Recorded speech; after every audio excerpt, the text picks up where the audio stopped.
Well, we said we would do it, so we're putting together a YouTube video to explain the cooking of the Florida Keys lobster.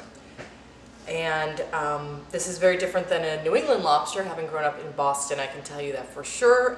But this is the Florida Keys lobster. I have to say, it's a little bit sweeter, a little more tender, and it's a lot less scary to cook because there's no boiling involved. People are usually really surprised when I say, no, you bake it. And they just get this blank look on their face of, how's that possible? So we're going to show you how that's possible right now.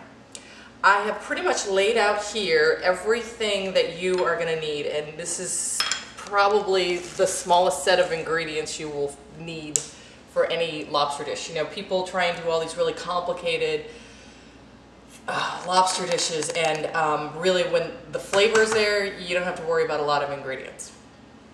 You have your baking dish, a good heavy knife, some garlic powder, butter that's been microwaved and melted, lettuce, doesn't matter what kind because you don't eat it, so romaine, iceberg, what do you call these things, brush to get it onto the seafood, and a good pair of cooking scissors because this is how we actually get the little guy open. Alright, so here's our lobster tail. This is a very small example of one, only because all the other ones in the refrigerator I wanted to sell to our wonderful customers. So here is our lobster tail. We're going to inspect it. Looks good. Sometimes you'll see that this color is a bit pink or rosy, but don't let that bother you. It's not going to change the flavor at all. This is the hard side. This is the soft side. I'm kind of looking at the meat. I'm going to continue to look at the meat the whole time. You ready? All right, first thing you're going to want to do is cut all the way down the back of its spine. Wiggle the scissors in. Give it a nice firm crack. Again, nice firm crack. And then stop at the very bottom. Take the lobster, butterfly it open. Wait. Take your knife, wiggle it down in there, and what you're doing is you're sort of creating two pieces, but we don't want them separated. We still want that sort of little bit of lobster together on the bottom. And now what we're doing is we're popping the little guy open.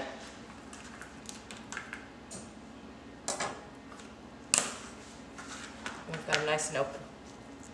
I want to keep looking, investigating, checking. See if there's anything like right here. I don't know if you can see that, but that looks a little bit off colored, so I'm going to cut that off. Maybe a little bit right here. Just maybe something that, think of it as like you know, something you wouldn't want to eat. All right, so I'm taking my fingers, wiggling it away from the shell, not ripping it. Really, seriously people, just take your fingers down there and gently separate it from its shell. All right. See right here, I've got a little piece of the shell. I don't want that on there. Another little piece, don't want that. All right. All right, so what I'm going to do now is take the lobster and just rinse it ever so gently and then pat it dry. You can try and get it as dry as possible because then you're leaving as much room for the butter to get in there. Give a little squeeze. Place it back in its shell. Butterfly it again. We're going to take it back to the cookie sheet and get the butter and the garlic on it and get it in the oven. All right, real quick, garlic powder.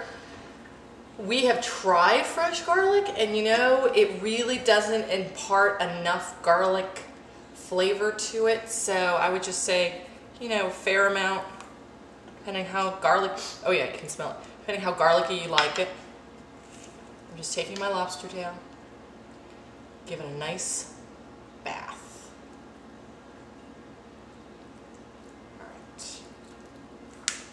Maybe a little underneath too, just to.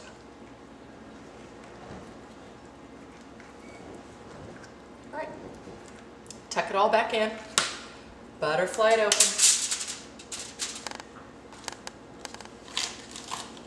I have to tell you a funny story. My father-in-law has been doing this a long time, and in this recipe he's always called for the lettuce leaf, and he got a comment saying the lobster was great but the lettuce tasted terrible. You don't eat the lettuce. So this is just to keep the moisture and the butter together. And then in a 350-degree oven, we're going to place it in there for, gosh, this is a fairly small tail. You really have to go on the size of the tail. This one I'll probably put in for about 15 minutes and check it, and at that point I'd want to remove the lettuce leaf. But if you had a large tail, maybe something that was closer to a pound, you'd probably start checking it at 20 minutes, maybe 25 minutes. All right, I'm going to put it in and we'll check it in 15. All right, we are 15 minutes in and we are going to check our little guy. Ooh, that looks good. All right, this is trash. What we're really looking for here is firmness, kind of like checking a steak. So this is actually looking pretty close to being done. So I'm going to put it back in the oven just to get it browned ever so little bit. But before I do that, we want to impart a little more flavor with a little more of the garlic butter. Fat equals flavor, right? The firmness is, I always liked the way that they would say it on steaks. If you put your hand in a little bit of a fist like this and you pushed in on it like that, that would be pretty similar to what I'm feeling here. So, oh, a visitor, a vampire visitor. Hello. Here is our yummy lobster tail. Oh, yucky, Mommy, yucky. Mommy, yucky, Mommy. I disagree, Sam. I think most people would say this is quite yummy. This is yucky, Mommy. It's yucky. It's yucky. Don't check it. Don't cut it. Don't cut it. All right. It's hot. So keep that in mind. It's the best way to get this out. We hope. This is why it was so important that you got it separated from the shell earlier, because this will just peel back nice.